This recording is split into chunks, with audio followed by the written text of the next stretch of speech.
好，台风都还没来哦，但是呢，风大到先吹倒了鹰架。我们来看看，这是发生在彰化县政府旁一处豪宅建案工程，疑似因为鹰架没有固定好，结果突如其来的一阵强风就把这个大鹰架给吹倒了，那么直接的也压到了旁边的3辆车上，所幸当时没有人在车上。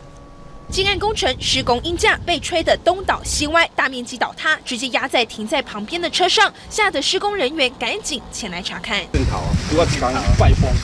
鹰架棚子全被吹倒，首当其冲的3台车全遭殃，鹰架倒在上头，还好当时没有人在车上。原本他鹰架有系住结果那施工的人把那个气墙筋弄掉，没有再复原。 施工人员直说，下午2点多，突如其来的一阵怪风，让鹰架应声倒塌，工人敲敲打打，忙着补救。